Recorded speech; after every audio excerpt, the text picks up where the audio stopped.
Well, good evening, and welcome. And I want to thank you so much for joining me this evening, the 20th of September 2025.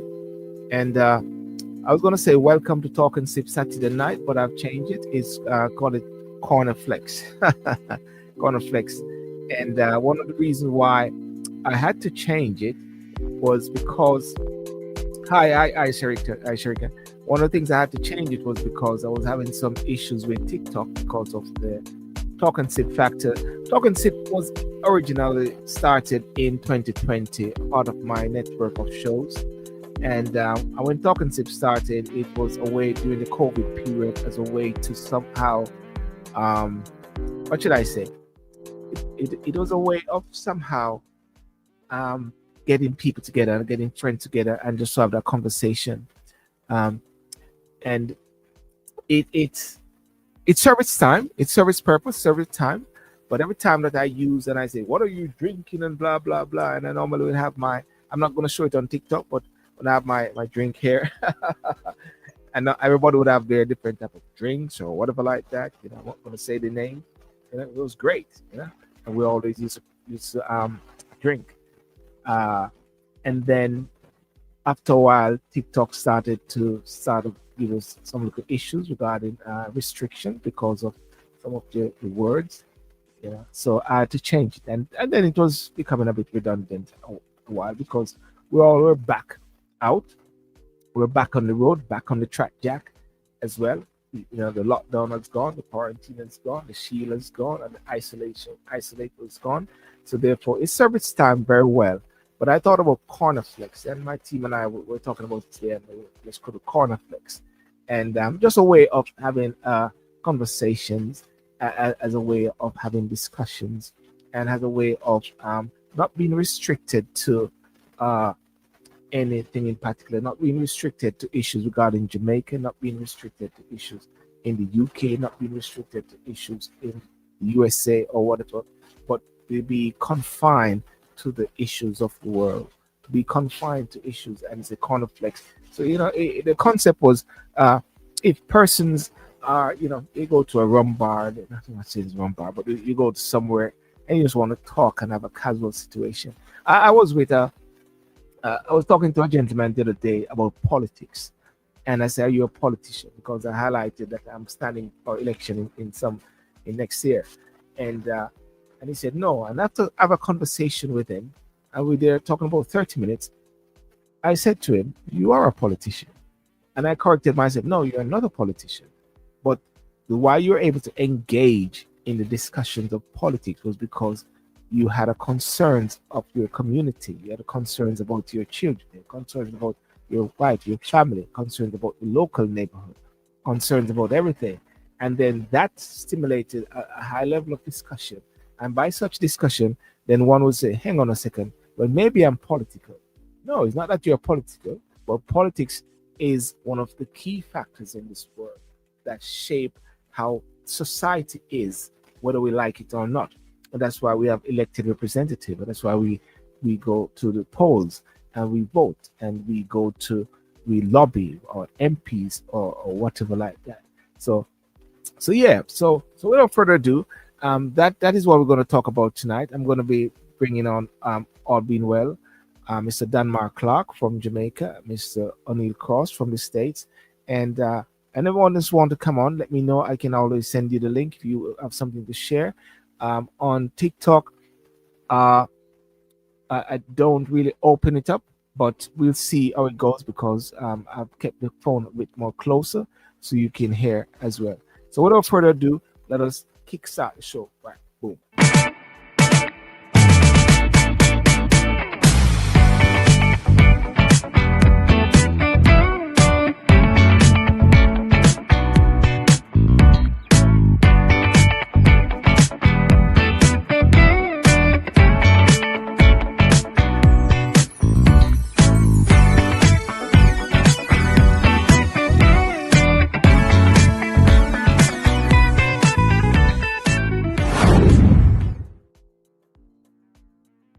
Well, welcome, ladies and gentlemen. Welcome, and thank you so much for joining. Let me turn on this music. Last time it played right through. And for those on TikTok, I would say do like and do share and do tap up the screen because there's a direct interaction. I've sort of positioned the camera in a way so I can have actually have access directly there to you on TikTok, just as I have direct access to those on YouTube, just as I have direct access to those on Facebook, just as I have direct to those on Instagram as well. So I'm covering all these different platforms as well. As I say, all eyes on me, all subjects on me, and let us have that discussion as much as possible. And feel free to comment as much as possible. Good night, Belling. Thank you so much for being faithful and showing up as well. And Cassie sister Beverly Spice, please tap up the screen, please share as well, touch the heart or whatever, engage as much as possible. And let's get the ball going. Prime Global, welcome, welcome, welcome. We haven't spoke for a long time, but I see you regular as well. The one of the things about this recent elections is that after an election, you will have a new um, change of um, personnels because some will lose their seats, some will not lose their seats, and what we have seen a cabinet. Let me see. We have seen a cabinet which has changed, not much change, I must say. Let me see. Cabinet which has not much change, but of course there's been some change as well. They are concerned about it being top heavy, and they are concerned also about the cost of the sorry, I'm trying to do something else. Cost for the cost of these ministers. You know, Jamaica, as we know, stands at a historic crossroads, and this is a crossroad as well. Before the election, that was a crossroad. Andrew Holness sworn in, we all know, for a third consecutive term and unveiling a new cabinet to steer the nation through challenging times and bold reforms. The 2025 general election marked by fierce debates on economic recovery, crime reduction, and governance integrity have delivered a mandate for Wholeness and the Jamaica Labour Party. A mandate shaped as much by continuity as by cautious change, with 19 ministers sworn in. 19 ministers sworn in, many of whom have held the reins of government before. 19 ministers sworn in. Yeah, one of so much ministers. Anyhow, Wholeness message is clear. This is a season not for comfort, but for service, humility, and performance. The cabinet takes office amidst calls for digitization, streamlining government processes, and a renewed commitment to a national unity, even extending an olive branch to the opposition on constitutional reform and the Republican journey. Yet, behind the celebrations, voters' voices remind us that trust must be rebuilt and performance delivered, especially with low turnout, accentuating the urgency for deeper engagement and transparency. And we talk about lower turnout. The turnout was very low in this election, as we all know. It was just about 39%. The last one was 37%. So 37.5, 39%. And when you check it out, really, numbers didn't move that much, except for the JLP, whereby they move up to 400 and so 2,000, and before I think it was 305 or 308,000. So for the JLP, they got more votes came in, but the Labour Party actually kept the same amount of votes by 5,000 or so. I think the last time it was 408 or 405,000, got 411,000 now. But the next question is, what next for Mark Golding and the People's National Party? Golding, while gracious in defeat, isn't stepping back. The PNP, galvanized by nearly half of the parliamentary seats and vocal calls for electoral reforms, is gearing up to hold the government to account and defend the rights and interests of Jamaicans. Golden leadership remains intact. There seem to be no issues there. According to what I understand, is that they have backed him for continuing. That's the parliamentary party. and to reimagine its response for the next political cycle and beyond. Calls for an independent inquiry, understand, into the election process and active outreach into affected constituencies against the PNP's intent to champion integrity and vote empowerment, or rather voter empowerment, shaping not only the opposition voice, but the nation's evolving democratic landscape. As Jamaica moves forward, the eyes of the nation and the diaspora are watching closely. Will Holness deliver, or will his cabinet deliver real changes and modernization, or will old challenges resurface? Will Golden's PNP succeed in rebuilding trust and connection with both seasoned and young voters? And tonight we're going to see if we can set the stage, and as we talk about Jamaica's new chapter, and and indeed it is a chapter, whether we like it or not. It is indeed a new chapter. Um, but of course, with anything with government, there's going to be, as they say, power and compromise. It's about power and compromise. I'm just trying to do something here. It's got here, right here. Yeah, power and compromise, and and I'll be going through the list of various MPs, various ministries as well. Someone said right here on TikTok, that's a real question. Remember, not everything can be fixed in a term.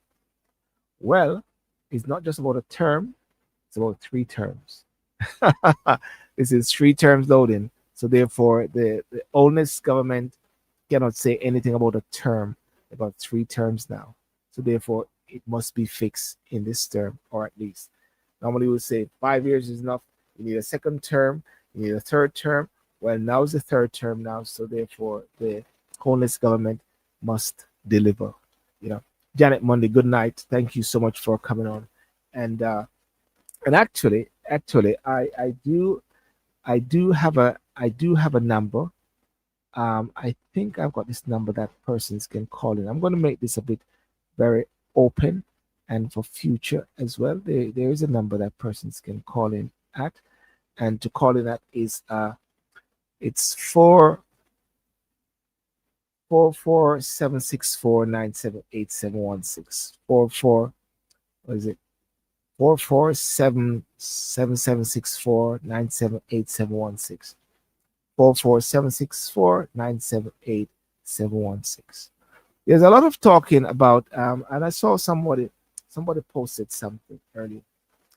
Somebody posted something which I lifted a while ago, and I and what I lifted, it said here 15 ministers, 15 MPs are ministers, and 12 are ministers of state. Yeah. Deputy Speaker, and of course the PM, 5 backbenchers, you know, Malahoo, Fort, James, Warmy, Dwayne, and Andrew Morris. This must be the most expensive executive in the country's history, someone said. Total salary package, it is said it's around 676 million, almost half a billion. Well, more than half a billion. 676 million 017293. Um, and it's broken down that the prime minister, which is 28 million, 15 cabinet ministers, 22 million each, minister of finance, 24 million, deputy prime minister, 25 million, 13 ministers of state, 18 million, and parliamentary secretary, 17,152. And I was reminded that doesn't include house as well. But I think it's also very important for any government that once they win an election, that once they have the confidence of their party, that they set the stage up. Well, what will $5,000 equate to 1 million GMB? So the figures may sound higher. £5,000 equates to 1 million. So the figures may sound higher. Well, not many people are looking at it as pounds. They're looking at that millions. If you're going to look at it at pounds, that's another thing. Um, if you're going to say pounds, is it 28 million, £5,000, £5,000 is 1 million. So yeah, that's 28, 28 times 5,000. 28 times 5,000. That's 140,000. £140,000. I think that's even more than than MPs get in the UK, or maybe ministers get in the UK. Actually, come to think about it, so that's a very interesting thing. So it's a big. Well, I'm not talking about Sadiq Khan now. I detest Sadiq Khan. So I'm glad that Donald Trump speak out against Sadiq Khan by saying he's a terrible, terrible, terrible guy. I, I not interested in Sadiq Khan. And of course, I don't think a Sadiq Khan or a minister in the UK can be compared to the salaries of ministries also in Jamaica, because Jamaica is a very small country in comparison. And then and I never forget Mr. Mark Cameron. Mark Cameron said, Silver, can you imagine? You got 14 parishes and you have 63 MPs. You know, 14 parishes and 63 MPs. And really and truly, when I think about it in a way, you really should have two MPs per parishes, really. And should have just really 28 members of parliament. 28 members of parliament will set the stage, and then what you have all the different what should I say, councillors. And the different councillors, they are the ones that will somehow um you know steady the ship, dealing with the persons or whatever like that. Because at the same time I was thinking to myself, and I haven't got into it as yet, if you got so much, if most of the majority of the MPs are busy in ministry, where will they find time to actually deal with their constituents? Will they find time to deal with constituents? But then I was reminded at the same time that when you look at some members of parliament and some ministries, some persons are actually, I would say, on their way out. Vaz is on his way out. Ed Bartlett has been for a long time. He may be on his way out. Chuck, there for a long time, is maybe on his way out. Oris Chang, been there for a long time, on his way out. And therefore, I believe with the state ministers, it is very important. Jamaican population is 8 million. James, where you get that from, Virgin? Jamaican population is 2 million, Virgin, 2.3 million. James, I'm going to send it to Jamaica to get them to get them to give you a crash course back in Jamaica. It's the Jamaican population. If I was looking at it earlier, it's 2.1. No, what is it? Where did I see the while? I was looking at it earlier because I was actually looking to see what was on the electoral list. The electoral list was 2.07 million Sherikas. 2.07 million was on the electoral list. And I think the population is about 2.3 million or 2.4 million. I don't know when the next census will be, but the next census will sort of sort that all out, you know? Yeah. The census will sort that all out. So just Jamaican population is just about 2.4 million, not past 3 million, if anything. Some people say 3 million. And what they say is that the population of Jamaica at home, the outside in the diaspora, is maybe even triple that. Not triple that, my apologies. Is about the same. It's about the same as in Jamaica. So when we see, I think it is very important. There's I don't know. I get the impression like persons have served their term and they have proven themselves. A person like Rhoda Crawford, she's been on my show, and I have great respect for Rhoda Crawford. She's been the Minister of State in the Ministry of uh, Education. And Rhoda is a great person. We communicate regular as well. Congratulate her at different times. She plays a very key part, especially with education, because you need that lead, that succession. There's a level of succession that need to happen now. Andrew Holness, the succession.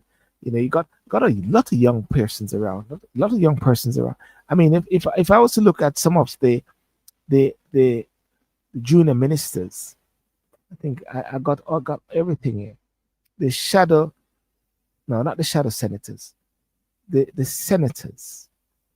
If I was to look at the senators, let me just look at the senators. State ministers and parliamentary secretary. Oh, I don't have the senators, isn't it? But when I look at this, okay, let's look at the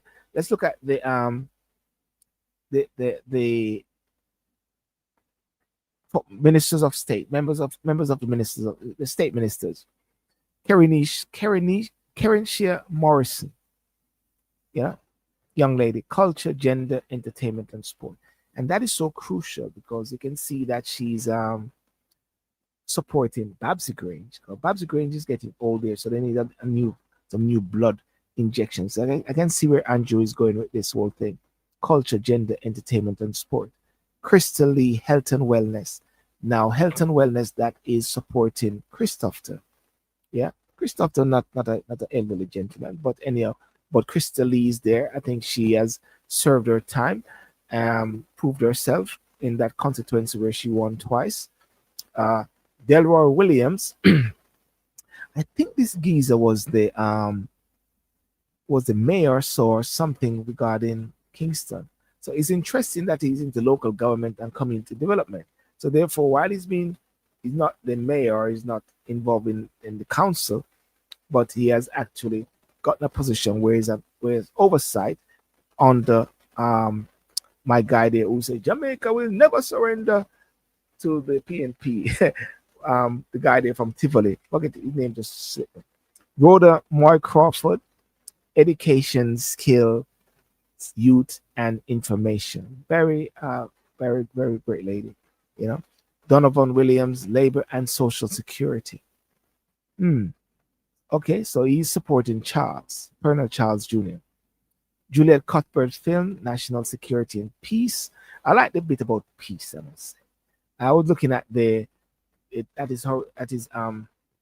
Horace Chang when I was looking at him being the minister and national security and peace. And I think one can say that he's taking credit and should be able to take credit by virtue of the fact that crime has gone down. And then they have Delano Seabright, good virgin of mine, industry, investment, and commerce. I thought that Delano would have gone to tourism. I found that very interesting because he's always shadowing Ed Bartlett and was working with Ed Bartlett right through the time. Whenever they come to London, I always get an interview with Ed Bartlett, and Delano is always with him. Great guy, always organized, for me, been on my show a few times. Gonna try to get these guys to come on the show and to talk about their ministry. So with Delano now in industry, investment, and commerce, and he's now gonna be under Senator Auburn Hill. Senator Auburn Hill, another person which I've met a few times at the Jamaica High Commission with Jam Pro. There are a couple videos that I need to put out along that. Very interesting. Very interesting that the tourism bit was moved from Delano and they have given him industry, investment, and commerce. So therefore, what is happening there is like there's a change in the dynamics. So I can see where the Prime Minister said no one to rest on their laurel, because sometimes people get a bit comfortable in the space that they have. Xavier Main. Now, Xavier Main, I don't know if that's a male or a female. Somebody can tell me. But Xavier Main, that name Xavier Main, I think it's a lady, so like a lady name. Finance and public sector. She's now going to be supporting Favor Williams. And Favor Williams wasn't very impressive, I must say, at the debate. But sometimes someone articulating themselves, maybe that doesn't mean to say that they do not have the competence behind the scene to do certain things. Nigel was a different breed. Nigel could articulate himself and also, double it. But Favor Williams, maybe behind the scenes, maybe she's a good technocrat but not able to articulate herself. So therefore, I sense this Xavier Main may be able to back up and to support her along the way. Frank Witter, agriculture, fisheries, and mining. Well, he's going to be supporting Floyd Green, who is the Minister of Agriculture, right? Agriculture. Ladies and gentlemen, thank you so much for joining. And I'm there tonight in my show called Corner Flicks, where I'm just having a discussion, hoping for a couple guests to come on. Should be coming on any minute now. Let me just check to see, to sort of review as to the reviewing the yeah, name sound like a female, isn't it? Yeah. Yes, James. Sorry, James. Yeah. 2.8 million. Yeah, I think it's 2.4 million on the James, but check it out again. Do a send it in chat GPT. You know? Yeah, Belinda, yes, the name sound like a female name, I must say. Sound like a female name. So where are we now? We're at the different ministers, their youth, the state ministers. So Tovia Hamilton. Okay, I know that's a lady. Tova Hamilton, she's tourism now, so she's the one who's going to be backing and to support Ed Bartlett, Mr. Tourism, you know, Mr. Promoter of Jamaica. Marisa Dalrymple Philibert. I find this one a bit very concerning, I must say. and I have no apologies to say that, to be Justice and Constitutional Affairs. Justice and Constitutional Affairs. When she had so much running with the law a while ago, running and all those sort of things. I think that's a bad choice. But you know, sometimes maybe the Prime Minister and those around him see something different than I do. Who am I? You know? But with Malahoo Fort, I'm not having the Constitutional Affairs brief. It makes you wonder why. The whole thrust of the whole constitution reform, one would think somewhat that there would be a level of intensity for that to go on. And for Dalrymple, Philibert to do so, one don't sense that level of thrust and that strength and that vigor behind it. Now, I'm not saying that there was a vigor with Malahoo Fort, because I had issues regarding how the whole process was being carried on, how the whole engagement with the people was being carried on, because I think that it was very important, something like this with constitutional affairs, which would cover the reform, should be someone with zeal, someone who is zealous, someone who is vibrant at this time. What do you say? Yeah. And when one think about where Jamaica is going or should be going, I think that Jamaica should be going towards the removing the King of England as the head of state. Yes, I'm in the UK, and yes, someone without. I always have somebody have a go at me by saying, "Why am I wearing Union Jack?" And I always say to them, "Because I want to." And sometimes I might put on my Jamaican flag. So I just don't believe that I need to give anyone an explanation for what I'm wearing, unless they're the ones who are paying for it. And you know, and always ask the question, like, you know, is you named upon my birth certificate or something like that? You know, you're my mother, you're my father. But yeah, so this whole bit regarding constitutional affairs, this area need to have a complete revamping.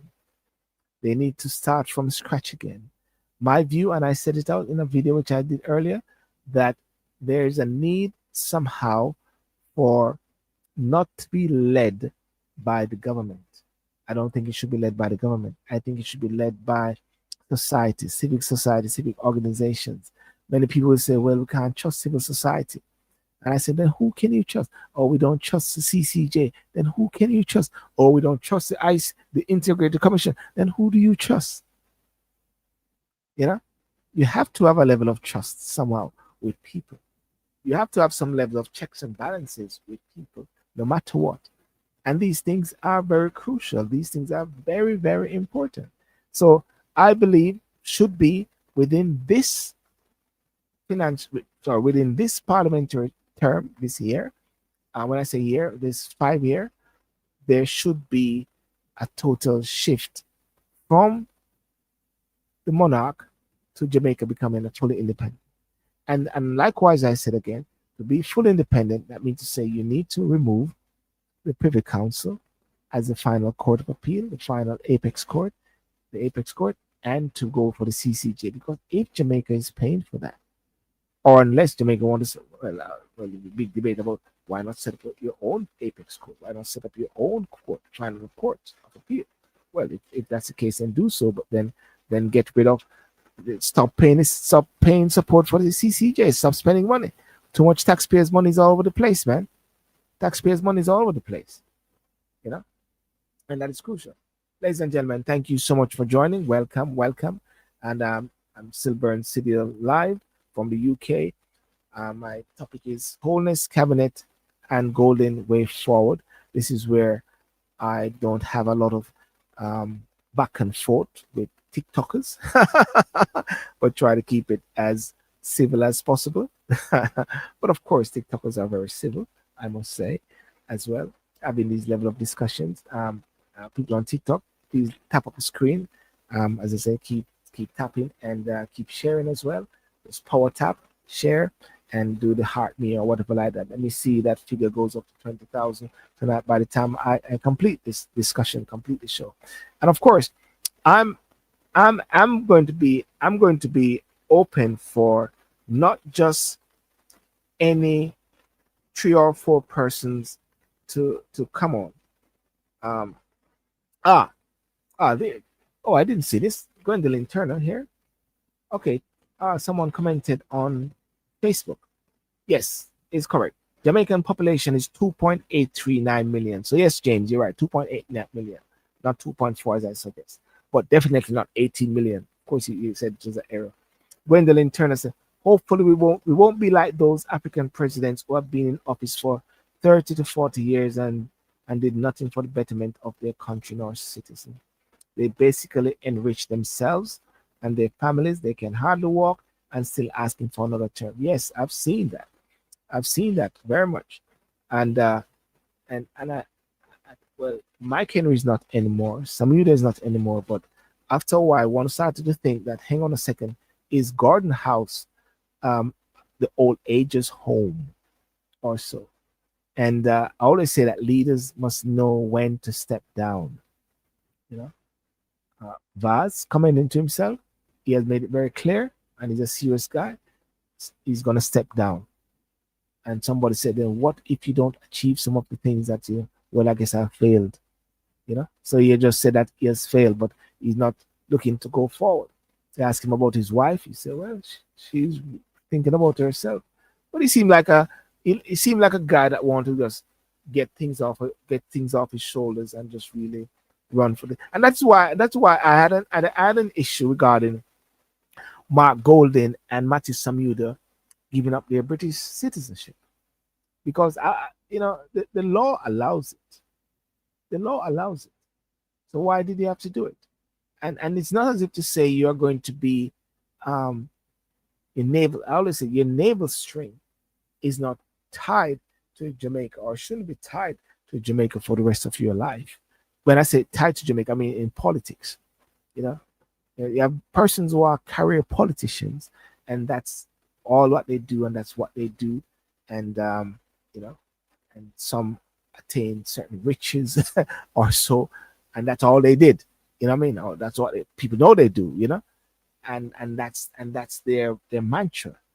But you have those who are just passing through, like senators, and I think like, was it Keith Duncan? So Keith Duncan, um, the son of DK Duncan, strong PNP, you know, join up with the Labour Party. However, just by doing so, that doesn't mean to say he's a traitor. All that means maybe is that he's a very patriotic to Jamaica, and very patriotic in the sense that he wants what is best for Jamaica, and therefore is willing to cover his face with the blinders. Cover his face with the blinders and actually go. I don't know if anybody have any issues with that, really and truly. Because really and truly, when it comes on to, I mean, like the late Don Webby, for argument's sake, uh, Don Webby passed away, but you know, what one can say with Don Webby, whether he's JLP or PNP or so, one can say that his heart is in the right place, was in the right place, and he want what is best for Jamaica. And I sense that with Keith Duncan as well. I'm not one to call people traitors or anything like that. Call them liars. They're lying Monday, they're lying Tuesday, they're lying Wednesday. No, they don't. So I think with the whole mantra with the prime minister now is that time has come. Yes, time has come now in a way to sort out things. And the very good thing about all of this is that there is a strong opposition in place. Um, the likes of Mark Golden, the likes of Dayton Campbell, the likes of Peter Bunting, the likes of Nikisha Bircher, the likes of Alfred Dawes, the likes of Damian Crawford, the likes of Dayton Campbell, the likes of Julian Robinson, because Julian Robinson has shine recently, shine recently. And one of the things that I was thinking about with Julian Robinson, I was thinking to myself, he's like a quiet storm in a way. He reminds me of PJ Patterson. PJ Patterson wasn't the one that makes a lot of noise, but he always would look over him glasses like this. So what's that? And I'm not going to compare it with Jesus. I'm not making a comparison with Jesus. But remember the time when Lazarus was, and they said Lazarus has gone, and he said, come to Lazarus. Jesus said, I'm going to come. Yeah, come to Lazarus. I'm coming. And he didn't take any sort of rush to come. But he did it within his own time. Hi, Marsha, how are you? He did it within his own time, and he spoke the word. And he said, Lazarus, come. But he did it in his own time. And that is one of the things that PJ Patterson did as well. He didn't try to respond to everything, but he did things within his own time. Of course, depends on what side you're on. People are going to say, well, PJ is this, PJ is that, PJ is great, or whatever like that, And one of the things I always say all the while when it comes on to politics, especially in Jamaica, I always say that whenever things are being done as well, people always say a JLP did this or PNP did this. You guys think about that. PNP did this or JLP did this. But really and truly, it's the people who did it, right? It's the people of Jamaica. It's the taxpayers of Jamaica that need to get some fundamental credit, right? The taxpayers of Jamaica need to get some credit. I didn't go on to Instagram. Well, go on, Chris Brown, Winston Scott, Academy. Welcome over there on Instagram as well. And let me go back onto Facebook because I realized that I thought the Facebook bit would have been coming through. True, what is not coming through? Yep. Angela look like you. Well, I'm just seeing something here now. There's the point that we're talking about the top heavy nature of the cabinet. And I'm seeing something here where Prime Minister Andrew Holness has defended his cabinet, pointing out that renewal is a process. This in response to comments that the new cabinet is comprised of mainly the same persons who held the same portfolios in the previous administration. Yeah. So at the swearing-in ceremony for the cabinet minister on Wednesday, Dr. Holness has noted that his third term is about succession and transition planning, because some of the current cabinet ministers, that's what I thought as well. Indicated their intention to exit politics soon. So because they intend to exit politics soon, there's got to be a success. Well, I guess Prime Minister Andrew Holness, I guess I saw that before I read this. It's just like the other day when they had the swearing ceremony, I was able to say some of the things that the lady was saying, and I said, man, I can do this. So I got the same thinking what the prime minister is having here. This prompted many to question why there aren't many new appointees. The prime minister responded to those concerned yesterday during the swearing-in sermon for the state ministers. Many of the 13 state ministers appointed yesterday are new to the role. Dr. Holness noted that the cabinet, yes, and I think that is really crucial. I think it is very important because someone will have to learn. You can't just wait until the person gone, and then that is when you're going to put them in role. But really and truly, thinking about it at the same time, and we all know, and we should know, that government, cabinet ministers, ministers of government, prime ministers, they are not the ones who really run the show in a sense. It is the civil servants that actually behind the scenes are doing things. You know, when I sometimes pop into also comment in parliament, you see a lot of young people around, a lot of young people around. They call them researchers. They're doing their intern and they're researchers. They are the ones who sometimes develop certain policies and pass it on to the MP that they are working for.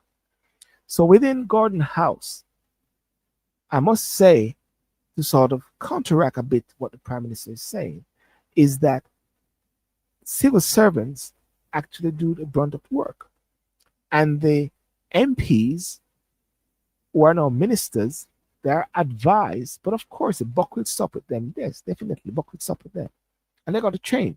They got to, but and that's one thing. That's one thing I like about the American system, though. The elected officials sometimes are not the ones who are the persons with responsibility for that ministry. What do you think about that? What they have, they make appointed the Trump administration or the Biden administration or because Condoleezza Rice, for argument's sake, on the Bush, she has never won any seat or anywhere. What Condoleezza Rice was appointed by Bush to be his intelligence officer, or what she was, national advisor, national security advisor. Colin Powell also never run for any seat. He wasn't a congressman, he wasn't a senator. He was appointed. But they went through the vetting process, right?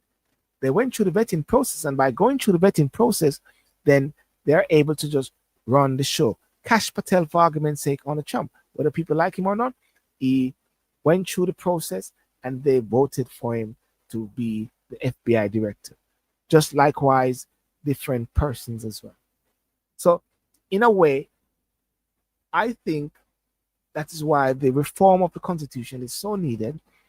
I think that so much members of parliament or having these positions can be somewhat deemed to be counterproductive, being to the fact that they have to be functioning. Yeah, they've got to be functioning for their constituents.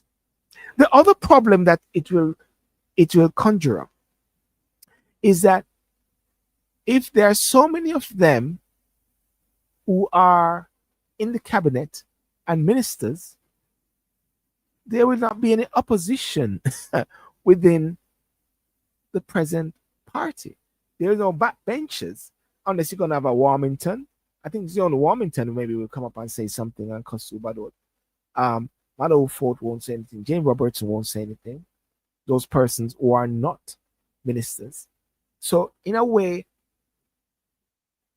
democracy and the whole constituents issue, speaking up for the people, is not going to happen because they are going to have to toe a particular line, collective responsibility. Now, if there's no collective responsibility, if they do not toe the line, then they'll be out. So they are all going to be towing the line, keeping the line, prime minister in charge. If your constituency have issues there, that constituency have issues there, and they go to the member of parliament and they try to go to a surgeon and say, we This is a problem. This is an issue. You've got to raise it in Parliament. And if they don't raise it in Parliament, then guess what? They have failed their constituents. I never forget Mr. From Northern Ireland, Reverend Ian Paisley. Reverend Ian Paisley one time said something in the House of Commons. Betty Boothroyd was a speaker. And she said, can you withdraw what you said? Or can you change up how you said it? And Reverend Ian Paisley came back up and responded by saying, because that I've been sent here by my constituents, because the people from my constituents from Northern Ireland are sent me here, because they have sent me here, I have to speak up for what they want. So he wasn't towing any line. What he was there for is for his constituents. Yep. And he delivered what he said and said what he said.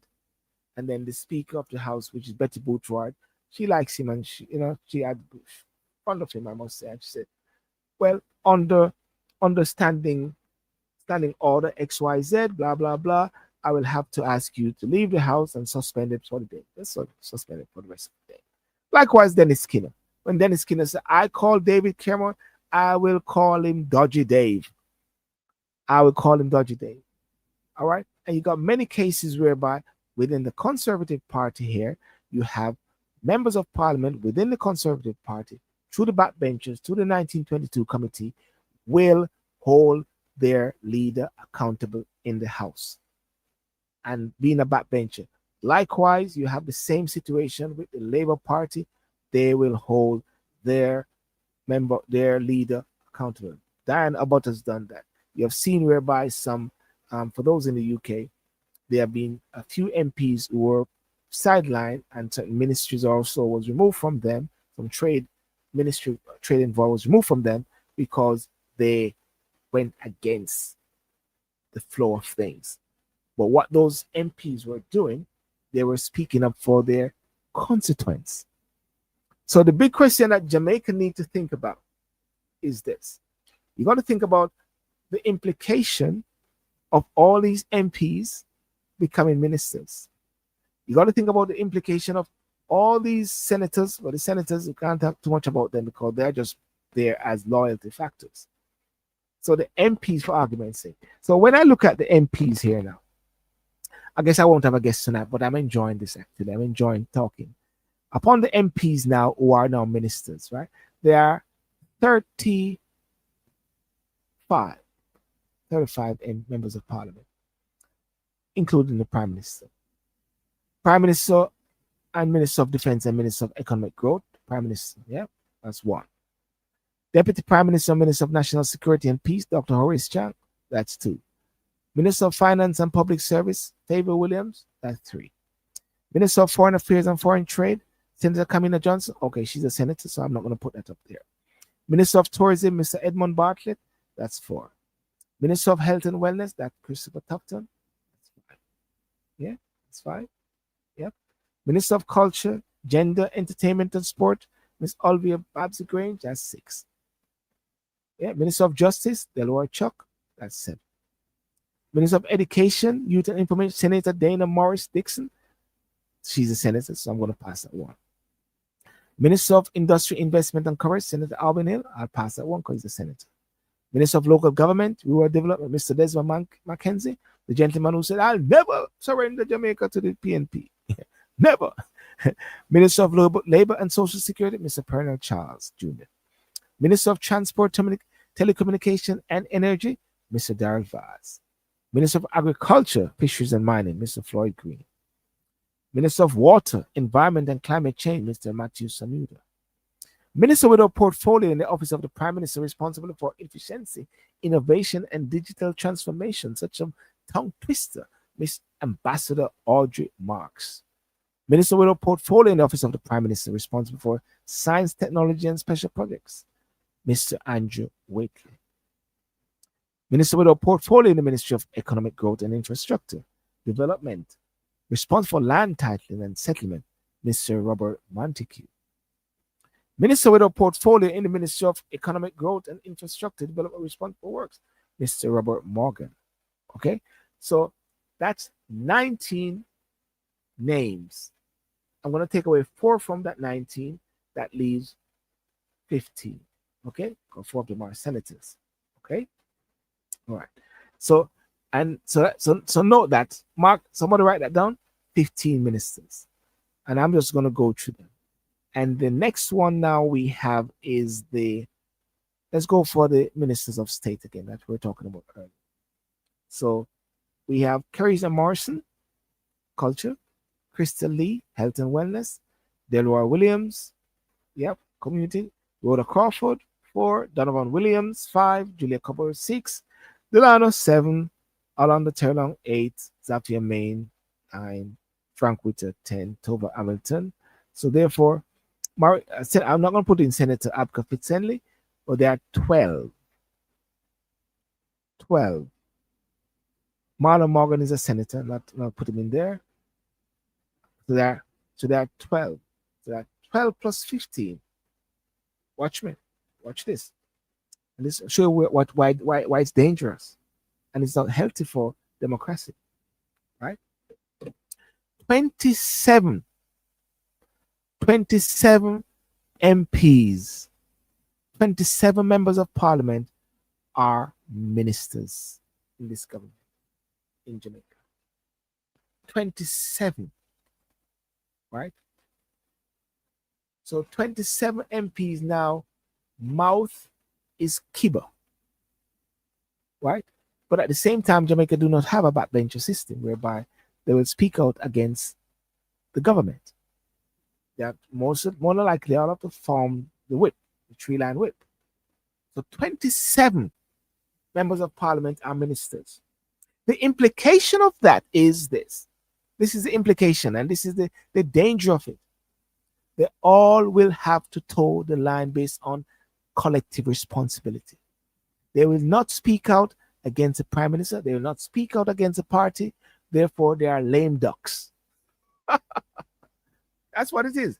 Lame ducks. So who's the one that has suffered now? Let me see something. Okay. I thought TikTok said something. Who is the one that has suffered now? The people. The people, the voice for the people is not there anymore. 27 MPs, including the Prime Minister, they all will have to toe a line. So when you now, as a constituent, whether you're PNP or JLP, let me drink something.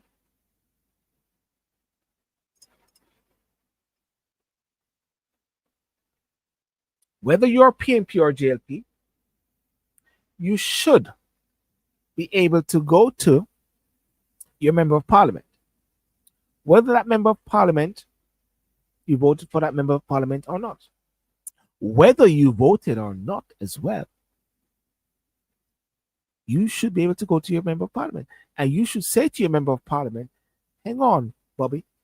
Hang on, Jabba. Listen, man, I've got this particular issue. I don't care what your policy is for the government. This is my issue. I want you to raise this in parliament. Now, these guys are going to shut that person down.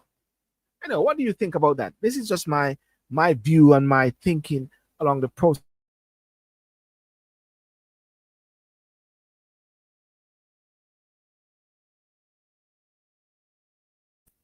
Yeah. And by virtue that the numbers are down, they will have a hard time now. And the people, well, no, they'll have an easy time. But the people will have a hard time getting effective representation. Am I making sense? Am I making any sense? Yeah. Please share this video. Please tap up the screen and share as much as possible. This is really, actually, I like this with nobody here. Actually, this is really good. But I like to hear what people think. What do you think? What those persons say? Let me hear. As a matter of fact, let me ask a question on TikTok. I'm going to ask a question on TikTok. Can you hear me on TikTok? Is there any echo? Is there echo or so? Let me see if anyone on TikTok is there. Who is on TikTok? Can you hear me? Last time I was there talking, and then I realized that I was actually echoing, and nobody was actually here. Nobody was listening to. Can you hear me? Ah, you're here. Of course, you're here. I should have known. Yes, yes, you're here. But I did have a situation the other day whereby um, I was on, and there I'm talking, and I'm going on, and then uh, it was terrible. The sound was terrible until Belling came in and said, "I can't hear you. It's crazy." And it's there we go. There I'm having a conversation with people, and nobody responding or so like that. No engagement. Let's engage. What do you think about what I said? With the advent of the 27 members of parliament, or 27 ministers, will they be able to successfully represent their constituents? Will they have time to represent their constituents? Will they be able to listen to their constituents? Or will they be so much caught up in the ministry, but at the same with the ministry which they have responsibility for? For now, let's go now on to the opposition. Unfortunately, I do not have the opposition list. I do not have the shadow ministry for the opposition. That I don't know if if anybody knows of that, or has it come yet or so. So share your post. Yeah.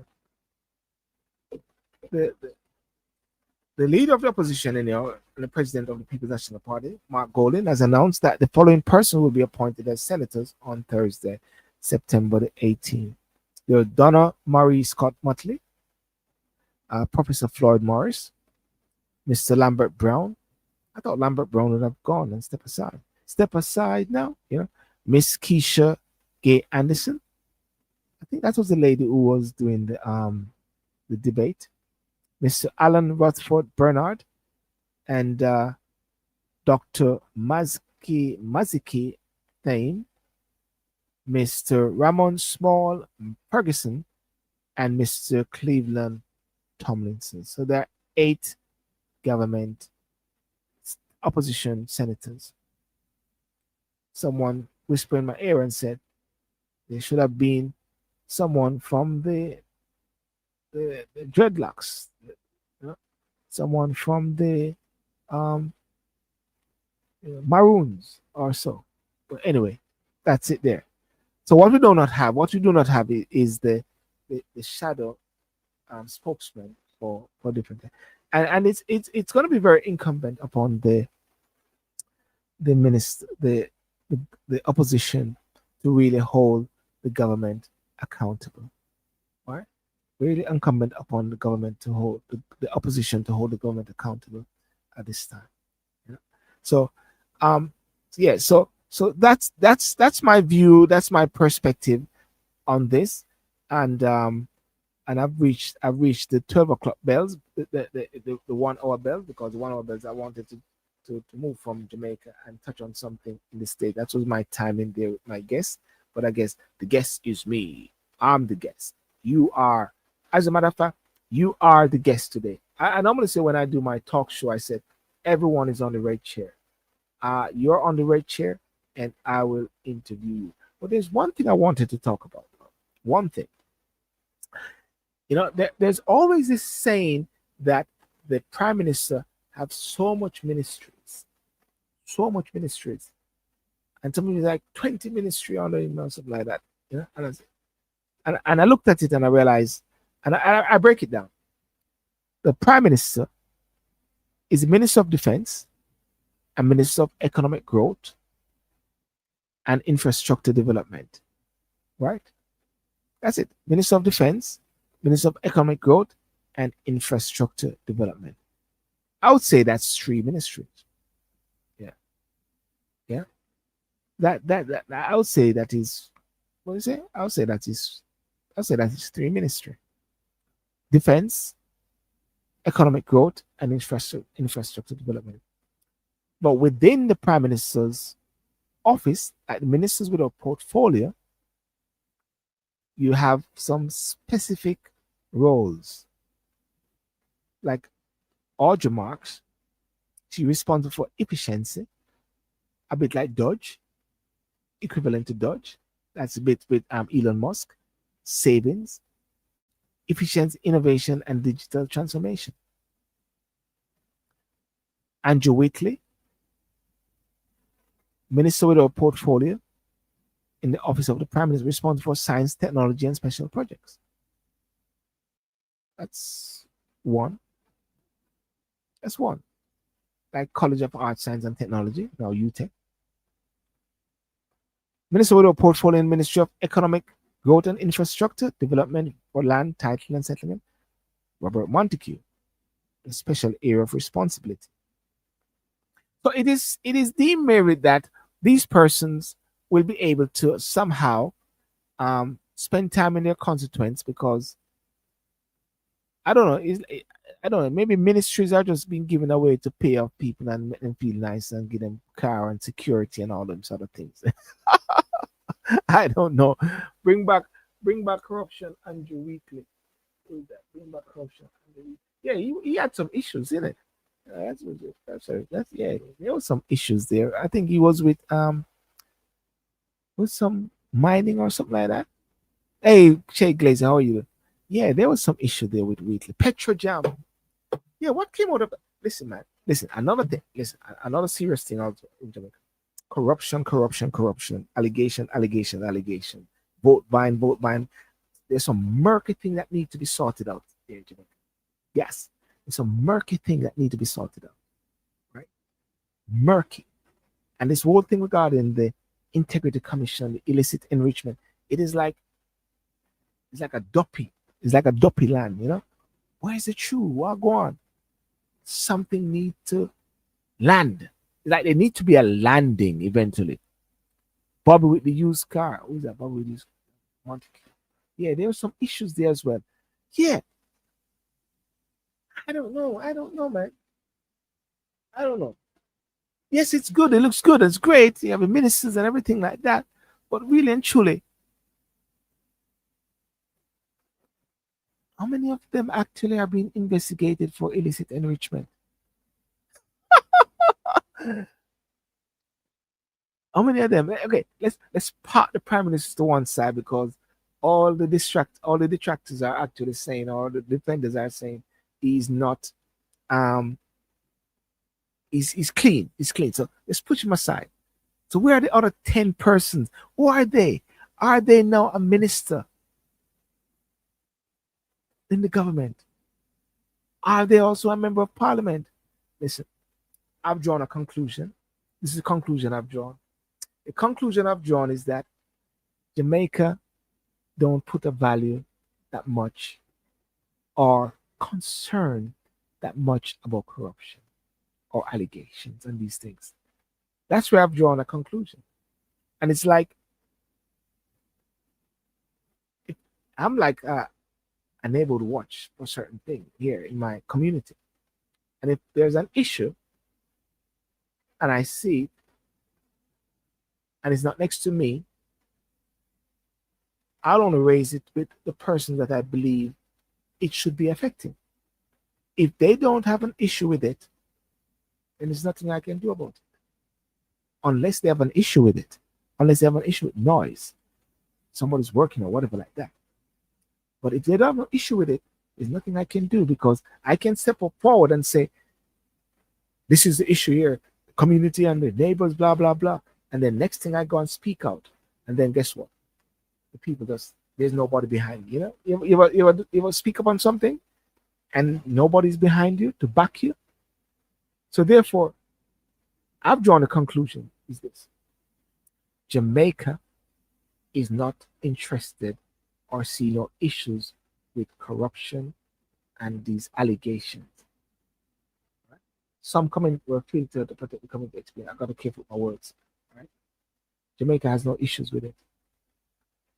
And that is why people have no care that much based on the figures in voting and getting people in power.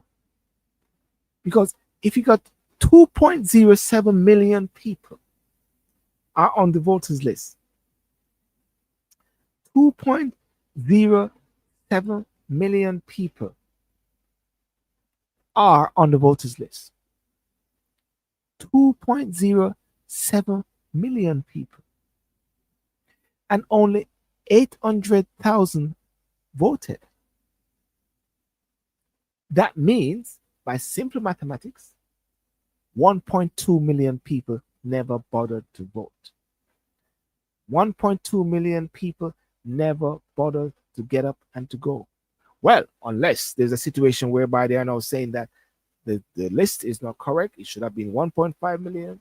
They have dead people on it, DE unalive people on it. That's it.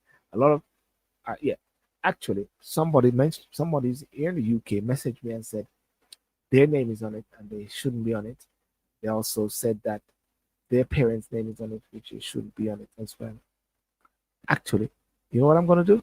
I'm gonna check on it later tonight if my late father name is on it as well. Yeah. So therefore, that is something that need to be looked at. So I've drawn a conclusion. It make no sense me butter my mouth. if if if the people are okay with these things and they're the voters and they're the one responsible and they're the one that is going to be affected, who am I? Right? Who am I? It needs to clean up, but who's going to clean it up? Right? Who's going to clean it up? Who is going to bail the cat? Who is going to bail the cat? That's the question. Who is going to bail the cat? Ladies and gentlemen, who is going to bail the cat? Is it you? Who? Scooby-Doo. Who is going to bail the cat? Who is going to, that's the issue. So I've drawn a conclusion, I've drawn that conclusion, man, as well. Yeah. Yes, Bertrand, Denmark. Go on. Blessings, man. Greetings, brother. Hope everything is well. Hope all is well. I don't, you know that, I don't know if you know, maybe the time difference, that I was expecting you about 1 hour ago. Really? That's crazy. I don't That's know. crazy. Maybe we got our wires crossed. What time is it there in Jamaica now? It's actually 5:09 right now in Jamaica. Can't be 5:09 in. Oh yes, 5:09, 5:09. Yes, it was 4:50, 4:20. I'd wanted you to come on 4:20, but nevertheless, still, I was at the point of saying this, and I'll let you come in. And I was at the point of saying this, Denmark, that when it comes on to Jamaica, the people have said what they wanted to say. Yeah. And the voice of the people comes from those who voted and those who did not vote. And collectively, you got the voice. The voice to me is saying that they don't really value issues of corruption. You okay? You're muted. You're muted. Sorry. Yeah. It is Yeah, saying to man. me that they don't value issues of integrity and so like that. And this is not about voting out and voting in, but it's about making a voice very strong and saying certain things with resolve. I don't know what you say about that. I'm just What do you say about All right. So I agree. When it comes on to corruption as a concept, or but not even a construct or a concept as a reality in Jamaica, it's very disheartening to say this, but in some ways, corruption is a bit part and parcel in society, that?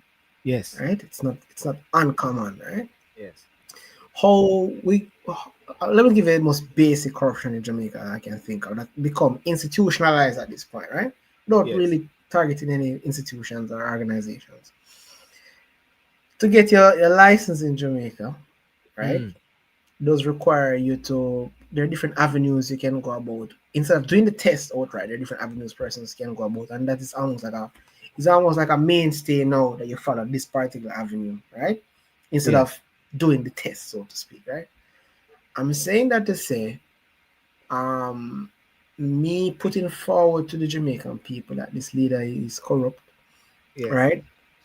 It's something that's like it's always been there. I mean, associating corruption with our leaders is has always been there. It's a mainstay in our Yes. in our society. So it's not. It will never be the. In my opinion, it won't be the top five main reasons why somebody will never vote for a leader unless Mm. Mm. it's such a stink in the public that it's just so egregious, right? Yes. That you just can't give this person any support, right? Or the money they took relates to education or it relates to healthcare or something like that. Yes. So yeah, that's my opinion on that point for sure. It is very interesting, I must say, and I I went through the list of members of parliament who are ministers. Yeah, Hmm. I didn't go to this. I didn't do the senators bit, and there are 27 Denmark. This is including ministers of state. Yeah, I'm going to work out something which it dropped on me while I was doing my show a while ago, and I wanted to Hmm. listen to this point here. You know this thing about collective responsibility, yeah?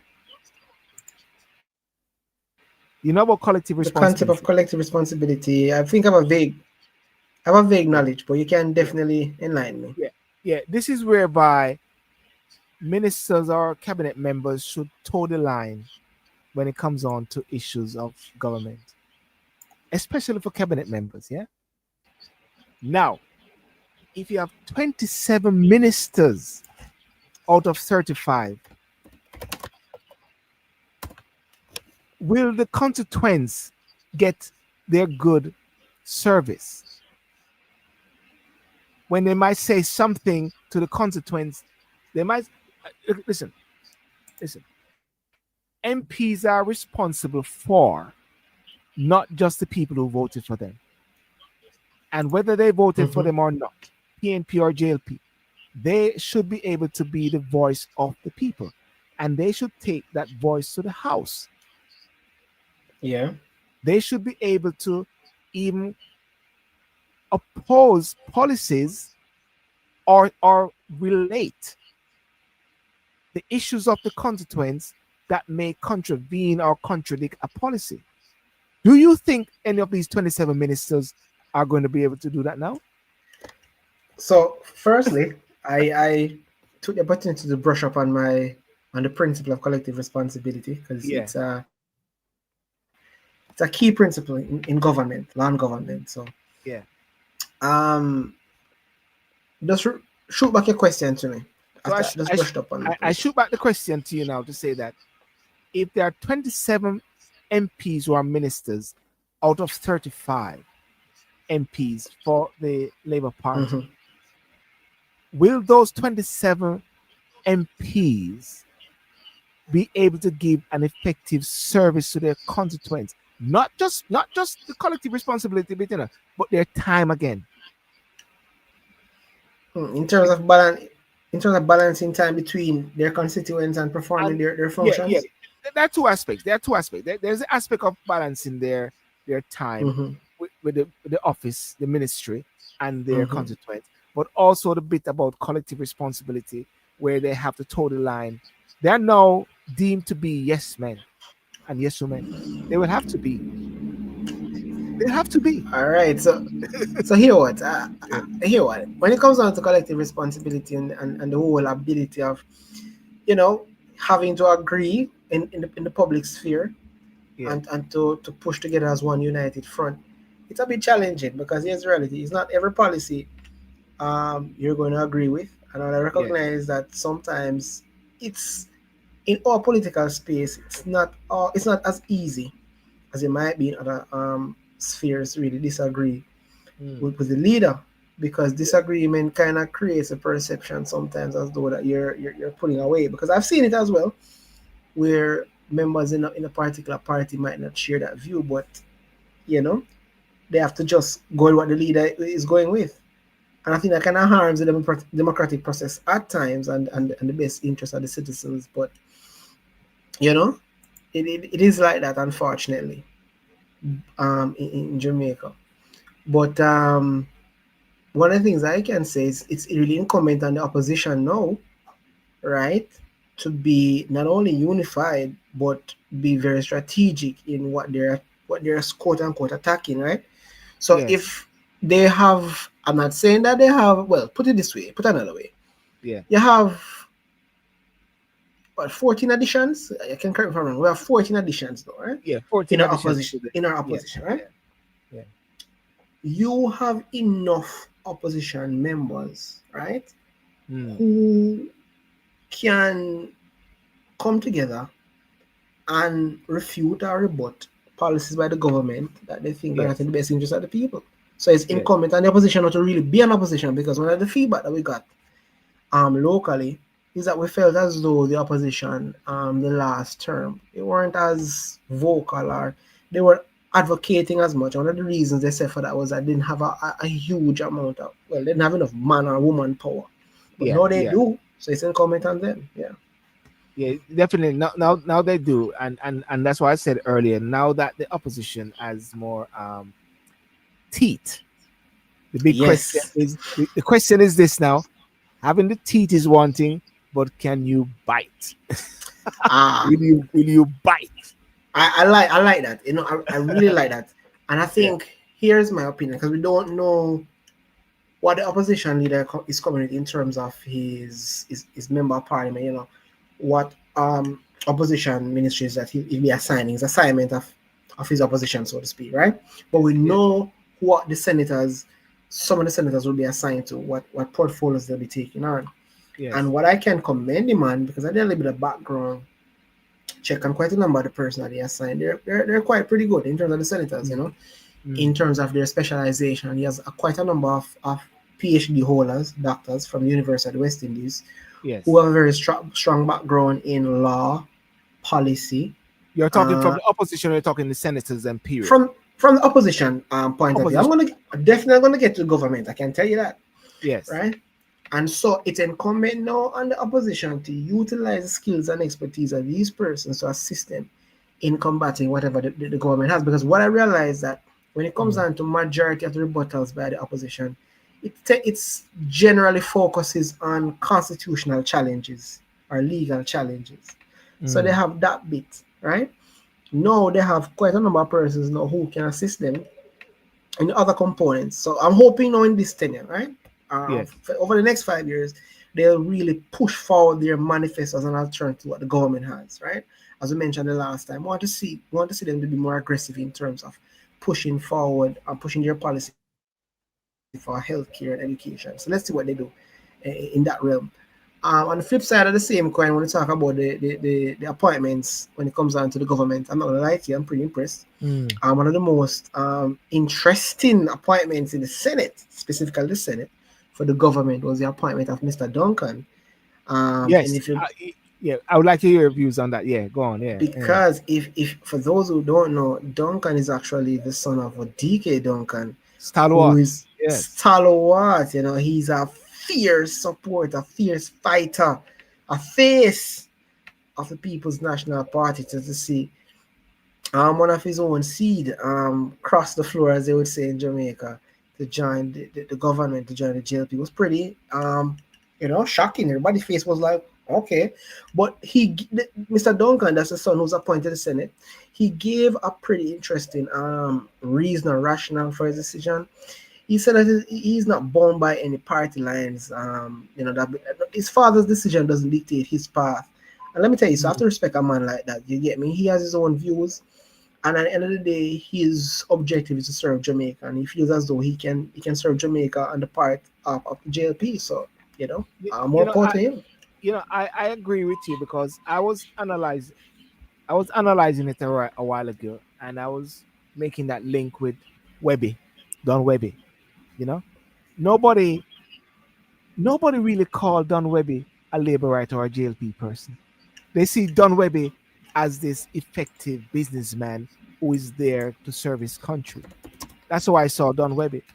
And when I think Definitely. of Keith Duncan, R.I.P. huh? I was just saying R.I.P. Yeah, R.I.P. all right, RIP, yes. And when I see Keith Duncan now, I said, I'm sure Keith Duncan is looking at the best interest of Jamaica and see how we can serve. That's how I saw it. That's how I'm seeing it, because one has got to move away at time. And that's listen, and that's why I like the American system. I tell you why I like the American system. The elected officials are not the ones who are secretaries of state, if you notice it. Mm-hmm. Mm-hmm. Mm-hmm. They appoint someone or they recommend someone. Trump will say, I want Kash Patel to be the FBI. I want that person to be that. I want, you know. Of course, Rubio still, even though he was a governor, Rubio was a governor, isn't it? Rubio was a governor, Yeah, I it was think. a governor at one point. But he still had to go through a vetting process, isn't it? For this, but but with Kash Patel, he had to somehow um, be vetted by both sides of the house, and therefore now he's able to focus solely upon the FBI and not have to worry about the consequence. Yeah. And that but at the same time, I do recognize that members of parliament are a lot of them are mostly really mouthpieces. The policies are normally done and shaped already by their civil society. No, not civil society. The civil servants. They are Mm-hmm. the ones Mm-hmm. who are dealing with it. And but of course, don't get me wrong, the members of parliament still are the leadership. They are the ones that I would say. Let me clearly correct. The policies are sort of shaped from the top down, and this is a policy of government. This is our manifesto. As I say, a government or a parliament is not bound by a new parliament. Old Definitely. parliament is not bound by a new parliament or so. So, and that's why I believe so much that there's a strong need for constitution reform.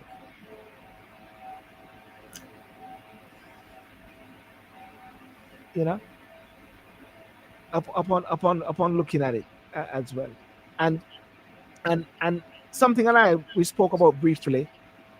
It was about Andrew Holness' thought pattern regarding succession, and I just read something a while ago. That is Mm-hmm. what he was thinking.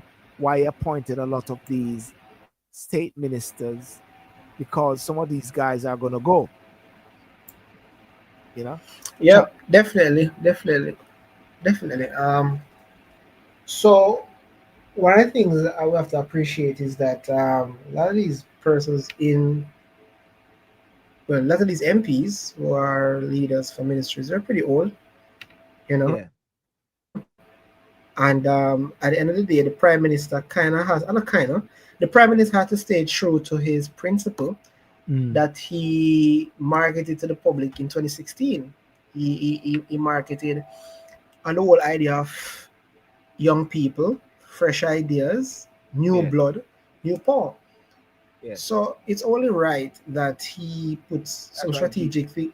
Mm. strategy in place that when these persons should ride off into the sunset, you have another crop of persons who are experienced and they would have been there in the shadows, if you want to call it the shadows, or in the Mm. background, who know the workings of the ministries, have an understanding of government, how it works, and the policies that particular party, our government have in mind that they want to implement. So have to commend him. I think he's a really strategic guy. I think it's, well, he's a very strategic guy, but look at it this way, right? That should just be the bare minimum for any government. I think those things should always be in place for every government. You have to be planning like that, right? Not just thinking about winning, but thinking about the betterment of the country. And as I said earlier, right? Citizens now in Jamaica are very critical of who their ministers are. They're very critical of policy. They're very critical of performance. And I have to commend the Prime Minister because I've seen where he has made a decision not to reappoint persons that he felt as though didn't Malahu perform. vote. I don't know if Manalu Fort, I don't know if he has a poll, an internal poll, but I think he has an internal assessment system that he utilizes to assess if certain key performance indicators have been met, KPIs have been met. And I must tell you that I feel as though he's a bit disappointed in terms of his hopes or his goal was that by the ending of this election or election gone, Jamaica will be pushing forward to become a republic or going through the process or finalizing the process. But we have hit a little, excuse me, we have hit Yeah, a little snag in that regard. And I think he's yeah. pretty disappointed regarding that snag. And coupled with that, he's looking at other key piece of legislation that he might have wanted to enact and so forth. So I'm saying all that to say he bases decisions off performance, and he Yeah. decided not to reappoint her as the Minister of Constitutional Affairs, and has now amalgamated the Ministry of Constitutional Affairs with the Ministry of Justice, right, What, yeah, what do you under the think leadership about? of Mr. Chuck. What, no, no. Actually, it's actually. Let's back up here. Let's look at something. Chuck is the Minister of Justice. Yeah, Right, right. yeah. However, Mm-hmm, mm-hmm. Marisa Dalrymple Filbert is Justice and Constitutional Affairs. So is it that Chuck? Right. So she support Chuck with the justice, but she's the one now that is going to be leading on constitutional affairs as junior minister. Correct. Correct. Yeah. Do you Correct. think that was a good? Yeah, Because one of the things go on. Yeah, I've I think that, to be honest with you, when I look at the objectives or the aim that mm. the Prime Minister had for the Ministry of Constitutional Affairs, it's kind of hard to throw all of that now at Chuck, because Chuck already has a huge bulk of work to do in justice, because justice encapsulates the judiciary now, right? Yeah. It encapsulates just the pieces and so on. So to give him constitutional affairs, it really needs somebody competent who can give But but is Miss Dalrymple the right person with so many baggage there regarding her the issues that she have had with justice? She has been. I mean, does she come across as someone with a level of vibrancy or so to take the charge to?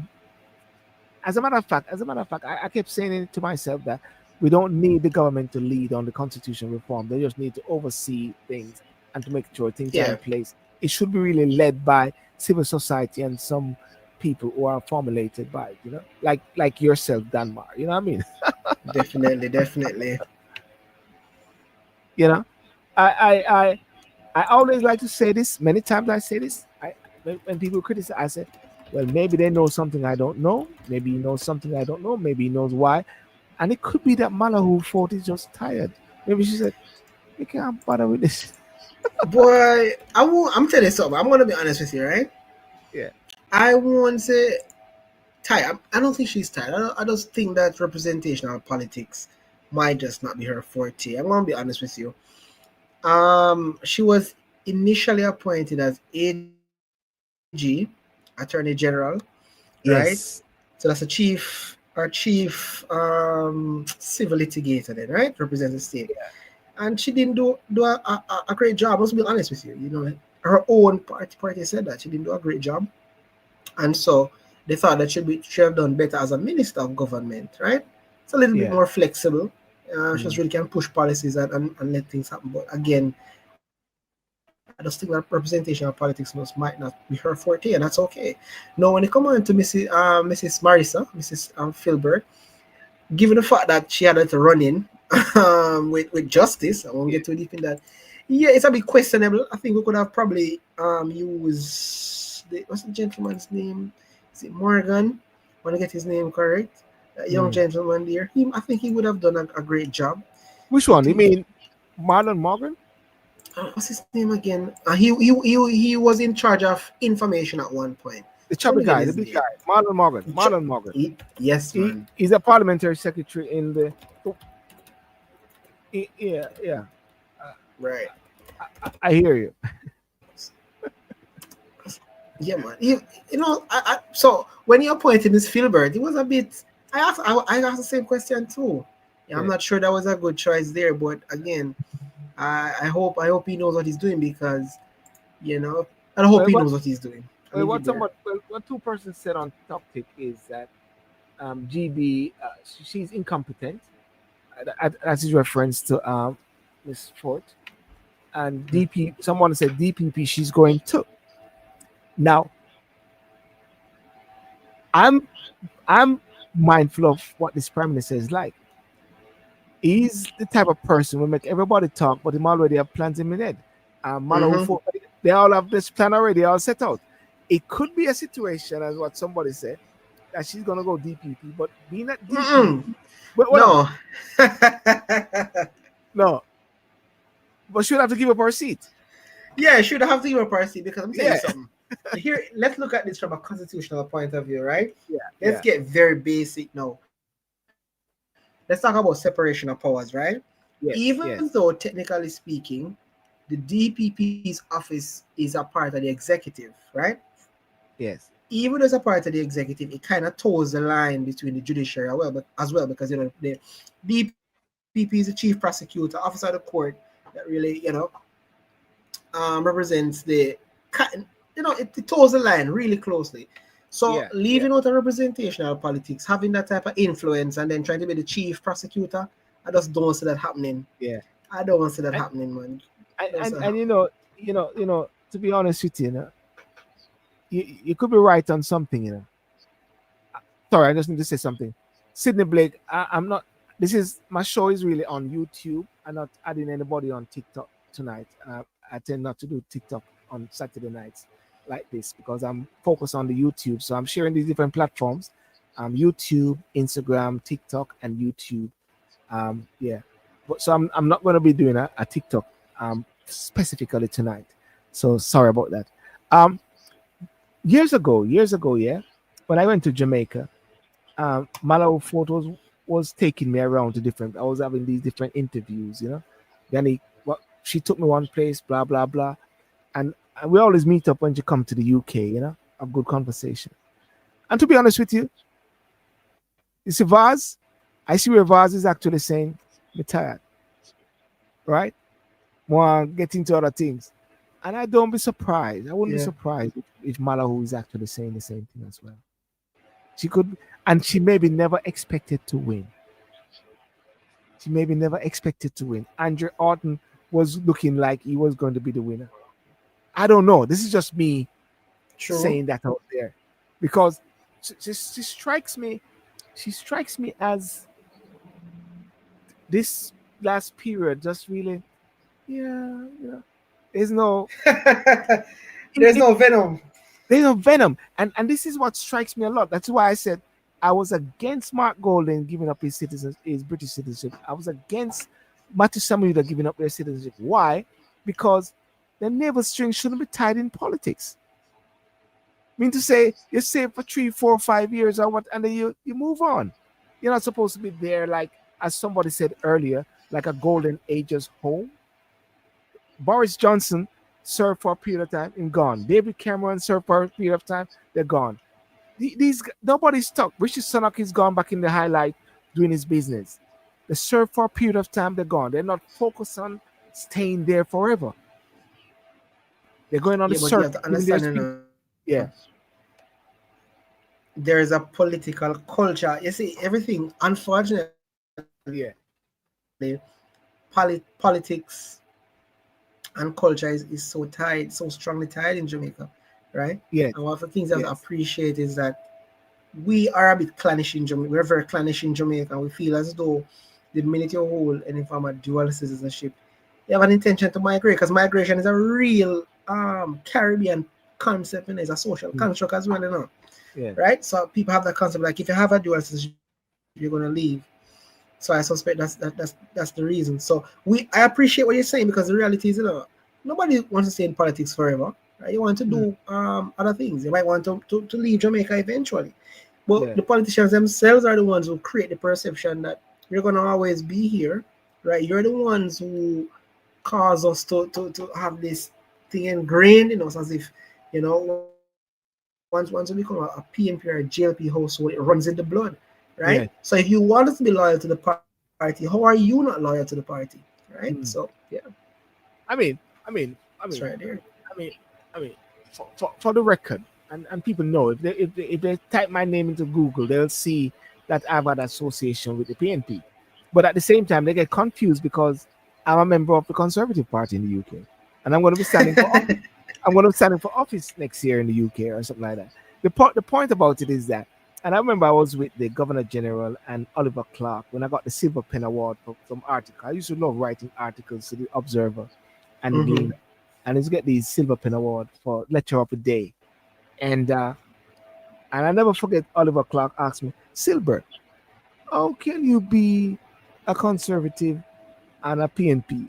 And I said, that's for you guys to work out. You know what I mean? You know. So so Definitely. so when I'm here in the UK and Andrew Holness comes up and he go to the conservative, I'm with these guys.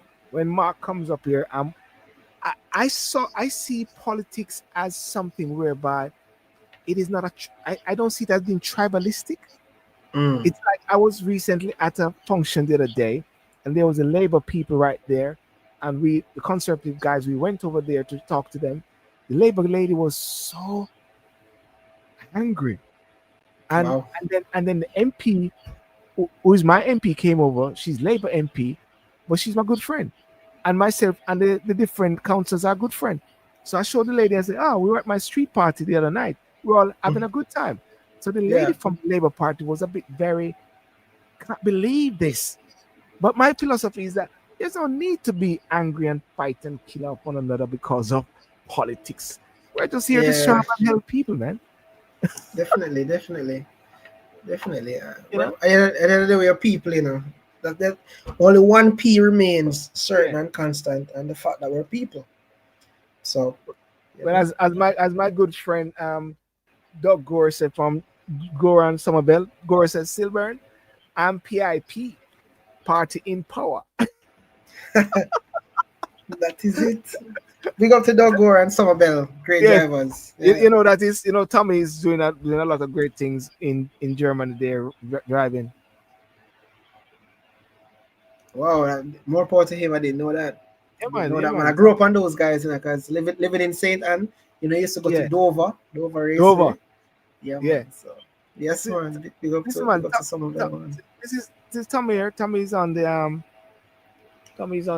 platform on the what do you call it? Yeah, Getting the thing there. Yeah, Tommy in Germany. Cool, yeah. cool, Doing a cool, lot of cool. racing and we have been on the show a few times. In there, Tommy. See? Yeah. So Okay. so so at the same All so right, at this boy, Tommy. so at the same time, while Jamaica is going through all these different things, you have Jamaicans around the world flying the flag high. And listen, we appreciate those things now, because let me tell you something, Silver. Yeah, One of the things I pride myself in, and I told myself, the minute I enter representational politics, I want to give greater voice to the diaspora, right? I want to yeah, create an avenue, whether through constitutional reform or otherwise, for them to participate in the political process. I believe that when it comes on, members in the diaspora play a critical role in the development of the state. Talk about when this sending of money in Jamaica. What's the R word escapes me now. But when we talk about getting funds in the country from persons in the UK, in the USA, in Europe, right? We have to take yeah. it very seriously. We need to give them a voice. So that'll be something that's big for me as a youth I advocate. was Big for me. I was speaking to a friend today, and I was trying to find where he was. I couldn't get hold of him, Remittances. and you know where he was? He was in Jamaica. I said, wait. I said, wait. You go vote? You camera vote down there? He said, no. Him come after the election. But on a serious note, his mother was ill, and that's why he stayed a bit longer. And Mm-hmm. his mother was at KPH, and we had a quick conversation about KPH. I said, how was it? He said, it's all right. Everything was okay. However, because he's a engineer, because he's a top engineer in the UK with one of these top hotels there, and he runs a section. He says, Silburn, when I look at KPH, I see areas where need fixing that I could fix easily. Mm-hmm. So what is coming now with a diaspora eyes, looking at something there while he was there in the hospital, sorting out his mother, not a medical person, but dealing with the infrastructure, Mm-hmm. with all the things. And I said, I won't say his name. I said, listen, we need to do a show and talk about this. And that's why I coined something the other day, and there's about 50 areas where the diaspora can play a fundamental part. Because I always say this, the the potency I say of the diaspora, and you'll agree with this, bro, is when there's an effective partnership with Jamaica. Definitely. You know, and Definitely. and and and and I've got to ask, and I've got to say that I'm slightly different now when it comes on to diaspora representation. Before I was for it, but now I'm slightly not for it because I started to check and say, hang on a second, there's no diaspora representation in American Senate. There's no diaspora representation in the UK. There's no. But here's the thing now. Go on, Here's the tell me, thing, tell me, Silborn. tell me. We are at a stage when we talk about constitutional reform. Yeah, We can create, and when we talk about independence, we have the freedom now to create what we want. Right?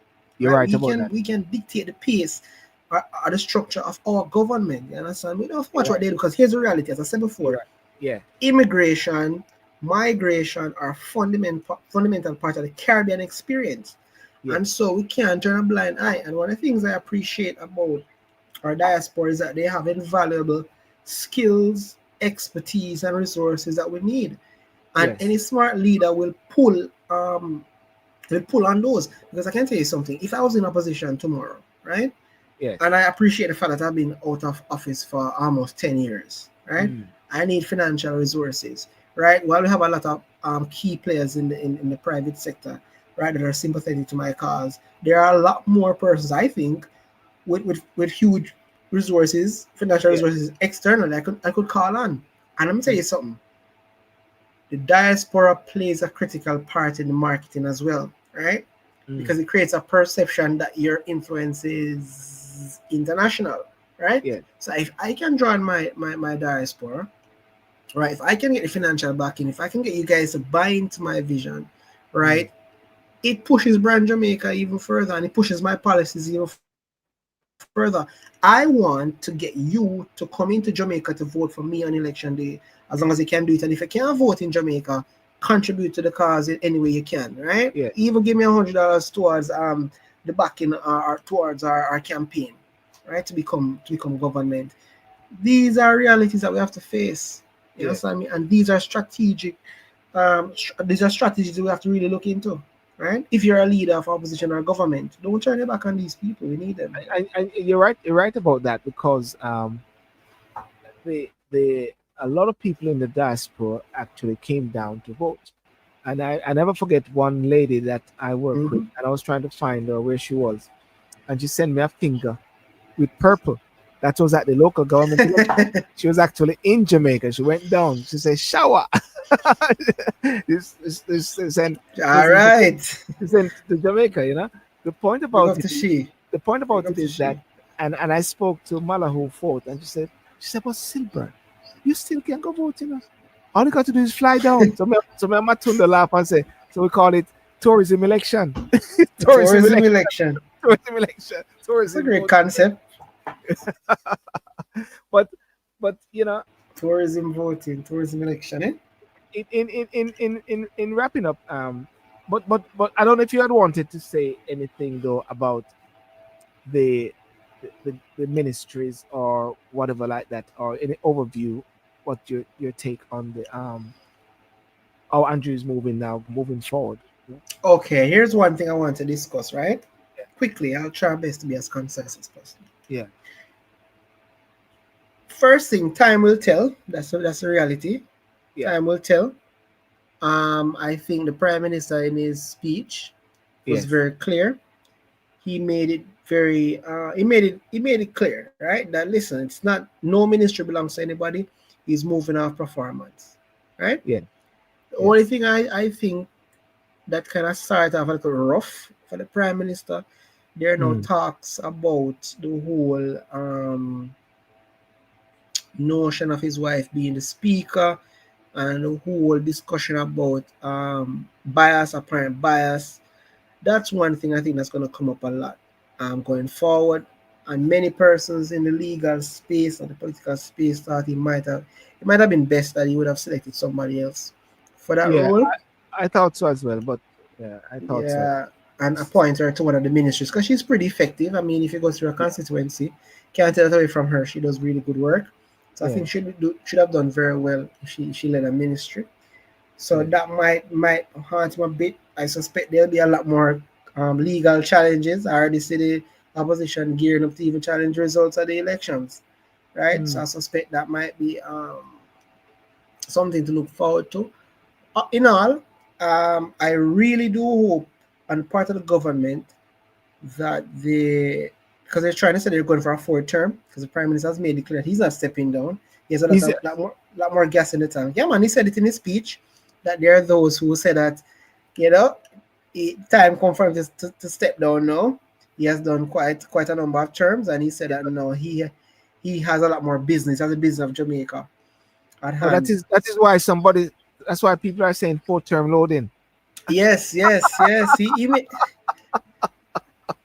was pretty clear on that. That he's looking for the fourth term, which is that would be a historic fourth term. So he's big on performance at this point in time, and so I think on his part, what I hope as a citizen is that they focus on the performance. Right, you have a manifesto in mind. Keep hitting the manifestos. Right, executing those plans you have in mind, so long as they're within the confines of the constitution. As relates to the opposition, now I'm expecting the opposition to be a lot more aggressive, right? A lot more potent. I expect them to not just rebut what the government have in terms of policy, but really to give a counter policy, right? Yes, Explain how they can improve the policy so that people can buy into it, right? We want to see them more, in terms of them pushing their agenda, their yeah, alternatives. So those are the hopes that I have. I do hope that they can come together on issues such as crime, right? I don't really the bipartisan thing won't work for crime. Crime has to be a collaborative effort. yes, So want to see them come together and really push together for a crime plan for Jamaica that's sustainable and one that's accepted by all players in society, civil society, right? And healthcare. Last thing I'll say, I really do yes, hope that the government this term takes healthcare a lot more seriously. yes. I get it, Mm. I really want to see improvements in infrastructure. It comes on healthcare. It's really horrible out Mm. here at times. We need more beds. We need large hospitals. We need a lot more equipment. So yeah, it could go on and on, but Yeah. No, I'll keep it right yeah. there. Definitely. And I said I was saying to some persons like what are people going to speak about now that the election is over? And I realized that the time is now the time has come to hold the government accountable. You know Hold the what government accountable. I mean? Indeed. Hold the government. The time has come. I was watching this speech, and I realized, Andrew, please don't do it. And I realized he was actually going at. He did it. It's all right. It's all right. He did it. Of course, he did it. We heard it. We all heard it. We'll So give him his moment. Give give him me a his moment. moment. Yeah, healthcare must be a top policy issue in this new term of governance. Definitely, as much as possible. Well, listen, Brethren. Um, Revolutionary leader, ladies and gentlemen. This is Dan Mark Clark, attorney at law in Jamaica. I call him the revolutionary leader.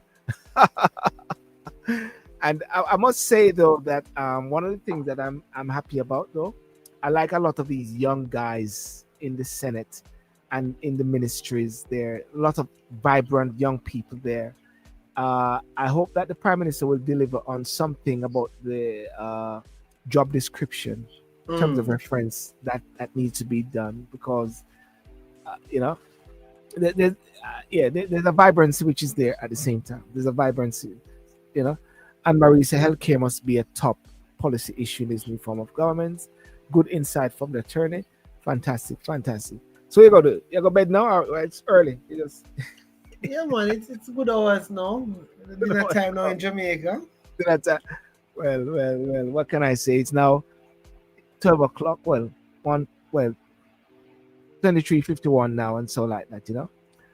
Well, listen. Thank you as usual, Denmark, for coming on. As a matter of fact, as I said, I've changed the name of the show, and the show is not more on a Saturday night. It's not called Talk and Sip, because Talk and Sip, ladies and gentlemen, used to get me into problem with TikTok because they think you're drinking.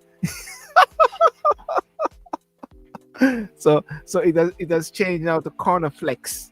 Corner flex there. That's Nice. the new thing. Talk and Sip served that period of time when we were in lockdown and so like that. Because it served a purpose that time, because we're only on Instagram, Denmark. And I never Hmm. forget one day on Instagram, it's like a hand came in the phone and shut it down. Remember they were canceling people when they were talking about anti-vax? I We were remember. I remember. I remember. Trust me. I never forget that day. It's like a hand came in and shut, and from that I said, no, I need to do a different platform where I can record it just in case it happens. And that's Mm-hmm. why I found this other platform here, Stream. which I save it here. All right. Well, listen, buddy, all the best and good night. And we touch base and do some more shows as well. As a matter Definitely. of fact, we'll be talk.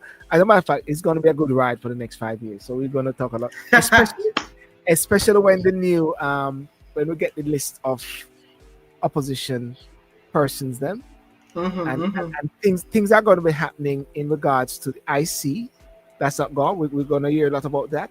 We're going to Mm-hmm. hear a lot about the speaker. We're going to hear a lot about the how they're going to have these issues when somehow them have vote and Mm-hmm. Mm-hmm. MPs overseas have a fly down fast. Forget the numbers, True. True. True. because I know a lot of these guys, normally travel all over, but They do. they have to travel. All right, take care, Virgin. Yeah, blessings, brother. Definitely keep in Respect, touch, man. respect, blessing Yes, upon man. blessing. As I said, blessings upon blessing. Peace out. God bless you. Peace out, my brother. Bye, bye. Well, ladies and gentlemen, thank you so much for joining, and welcome. Um, Thanks for joining us in the UK. Good answer. Why cornerflex? I tell you why cornerflex. Because somebody just my assistant just said cornerflex, and we'll just call it like that. Just keep it simple like that. Cornerflex is really just you're up on the corner and you have flex. That is it. You're up on the corner, you have flex. Jamaicans will understand this. You're up on the corner, you have flex. It's just a chat. And one of the things about it is that I don't want to get it too I don't want to get it too well, it's serious, but I want to be able to have that flexibility of talking anything. Because when they're up on the corner, I use a flex to keep it very relaxed and chilled at the same time, but talking very serious matters. You know, expected something more conservative from you. Well, Anne Marie, I'm not the typical conservative. Just to let you know, that is why most of my friends say Silburn is the only conservative that they know. So sometimes people try to rub it, but actually, when they realize who I am, it makes a big fundamental difference. Okay? So never judge someone just by a terminology. Never do that. Know the person for who they are, not because of the labels ascribed to them. The Bible always talks about a man must know their identity as to who they are, not the labels that people place upon them. Okay? All right. Because I don't fit the typical mold of a conservative, but I'm a conservative. Me not like socialist business. I don't like labor. You know, that is labor in the United Kingdom. Labor in the United Kingdom. To be honest with you, conservative in the UK is aligned to conservative to Labour Party in Jamaica. Conservative in the UK is aligned to conservative in Jamaica. Peace out. God bless you, ladies and gentlemen. Have a good night, and God bless you. And see you around. Remember to like and subscribe the show, and see you around. Peace out. Bye bye.